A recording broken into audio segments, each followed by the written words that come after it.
ബദർ യുദ്ധത്തിന്റെ ഓർമ്മ പുതുക്കി വിശ്വാസികൾ വ്യാഴാഴ്ച ബദർ ദിനം ആചരിക്കും. പള്ളികളിലും വീടുകളിലും പ്രത്യേക പ്രാർത്ഥനകൾ ഉണ്ടാകും. അവസാന പ്രവാചകനായ മുഹമ്മദ് നബിയും നാമമാത്രമായ അനുയായികളും തങ്ങളെ ആക്രമിക്കാൻ വന്ന ശത്രുക്കളെ ബദറിൽ വെച്ച് യുദ്ധം ചെയ്ത് പരാജയപ്പെടുത്തിയ ദിനമായ റമദാൻ 17 ബദർ ദിനം എന്ന പേരിൽ അറിയപ്പെടുന്നത്. മദീനയ്ക്കടുത്ത ബദർ എന്ന സ്ഥലത്ത് വെച്ച് നടന്ന യുദ്ധമായതിനാലാണ് സായുധ പോരാട്ടത്തിന് ഈ പേര് ലഭിക്കാനിടയായത്. ഈ പോരാട്ടത്തിൽ മരിച്ചവരെയും പങ്കെടുത്തവരെയും അനുസ്മരിച്ചാണ് ഈ ദിനം സവിശേഷമായി കണക്കാക്കുന്നത്. ബദർ ദിനത്തോടനുബന്ധിച്ച് പള്ളികളിലും വീടുകളിലും ബദർ മൗലിദ് പാരായണങ്ങളും ഭക്ഷണ വിതരണവും നടക്കും. അസ്സലാമു അലൈക്കും വറഹ്മത്തുള്ളാഹി വബറകാതുഹു.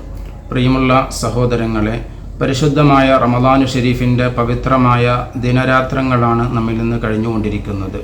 വളരെ പ്രധാനപ്പെട്ട ദിനരാത്രങ്ങളാണ് നമ്മിലേക്ക് ഇനി കടന്നു വരുന്നത്. ഇൻഷാ അല്ലാഹ് ആ ദിനരാത്രങ്ങളിൽ ഏറ്റവും പവിത്രമായ ഒരു സുദിനമാണ് ബദർ ദിനം എന്നുള്ളത്. സത്യത്തിൻ്റെയും അസത്യത്തിൻ്റെയും ഇടയിൽ വിവേചനം കുറിച്ച ഒരു യുദ്ധമായിരുന്നു ബദർ യുദ്ധം. ഹിജറ 2-ാം വർഷം റമദാൻ 17 ഒരു വെള്ളിയാഴ്ചയായിരുന്നു ബദർ ദിനം നടക്കുന്നത്.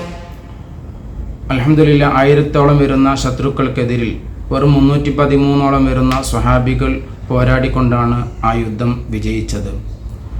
അതുകൊണ്ട് തന്നെ ബദരീങ്ങളെ സ്മരിക്കലും ബഹുമാനിക്കലും ഓരോ മുസൽമാൻ്റെയും കടമയാണ്, ബാധ്യതയാണ്.